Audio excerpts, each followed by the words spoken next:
Yuhu, panen-panen lagi. Nah, yang ditunggu-tunggu para petani itu ya inilah hasil panen-panennya ya. Ada kepuasan tersendiri gitu di saat kita panen-panen hasil kebun sendiri ya, walaupun ini hasil panennya nggak seberapa. Dan ini si kurcil-kurcil selalu ngikutin aku di saat aku berkebun. Nah, ini cabenya udah mulai ada yang merah, jadi bakalan aku petik aja.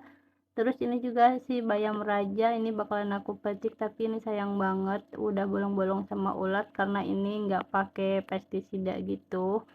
Terus juga ini si cabai merahnya udah mulai ada yang berbuah ya, semoga dia nanti bisa nyampe merah. Oke, ini aku langsung mau petik-petik aja untuk si cabai rawitnya karena aku tuh nggak punya stok cabai di kulkas ya, jadi ini aku langsung petik-petik aja, lumayan bisa untuk kebutuhan sehari-hari nah gitu. Kalau jenis cabai rawit ini tuh yang hijau enak banget kalau dimakan sama gorengan yang masih hangat. Kalian setuju nggak sih kalau cabai ini tuh enak sama si gorengan yang masih hangat-hangat gitu? Untuk semua tanaman yang ada di kebun samping rumah ini aku tanam semuanya dari sisa limbah dapur gitu ya guys. Jadi ini tuh tinggal modal niat sama ketekunan aja ya untuk merawat si tanaman-tanaman yang ada di kebun samping rumahku ini. Oke, ini kita lanjut lagi untuk panen cabai rawit yang putih karena udah ada yang merah jadi bakalan aku panen aja. Ini tapi sayang banget cabenya ada yang udah busuk gitu, kayaknya ini disengat telat buah ya.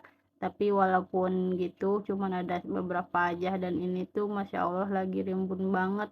Dan ini dia ya yang udah terkena lalat buahnya padahal ini udah matang tapi ya sudahlah nggak apa-apa. Oke, ini kita lanjut lagi untuk si panen cabenya. Alhamdulillah lumayan ini dapatnya banyak. Dan tahu nggak nih kalian untuk si cabenya ini tuh tingginya udah melebihin dari aku guys. Ini udah hampir mau 2 meter gitu guys tingginya. Sampai aku aja ini nggak kelihatan itu panen-panennya ya ampun sampai setinggi itu ya guys. Tapi kalau untuk si cabe ini kalau dirawatnya benar-benar mah bisa nyampe tinggi itu di 3 meteran itu ada guys. Tapi ini baru nyampe di 2 meteran aja. Semoga dia tambah lebih subur lagi ya. Dan ini aku lanjut lagi panen yang si cabai rawit putih ya. Dan ini cabai rawit yang hijau juga masih ada. Jadi aku lanjut lagi untuk panen si cabai rawit hijau. Oke, ini panen cabainya udah mau selesai dan ini udah dapat hasilnya adalah mungkin seperempat dan ini si kurcil selalu ngikutin kalau lagi berkebun. Oke, lanjut lagi ini ada si pare satu bakalan aku panen aja lumayan udah gede jadi bakalan aku panen aja. Oke, lanjut lagi ini lumayan ya hasilnya. Terus aku lanjut ada ceri ya, tomat ceri udah merah banget ini ya, jadi aku petik aja walaupun ya cuman ada beberapa biji aja sih tapi nggak apa-apa, bisa ini buat benih mandiri lagi. Tapi walaupun begitu alhamdulillah udah banyak banget bibitnya guys. Dan ini juga ada terong lalap lagi, Masya Allah terong lalap ini mah udah setiap hari ini panen terus pokoknya mah ya kalau untuk si terong lalap ini.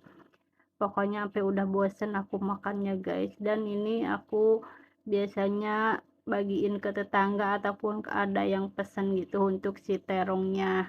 Dan ini lumayan untuk hasil panennya. Oke, lanjut lagi ini si panen bayam raja ya. Ini awalnya aku tanam dari batang aja, terus aku rawat dan ini alhamdulillah udah panen yang ke berapa kalinya gitu. Dan ini dia tara hasilnya untuk panen-panen hari ini. Berkah-berkah selalu, yuk mari kita berkebun. Salam satu hobi, salam hijau.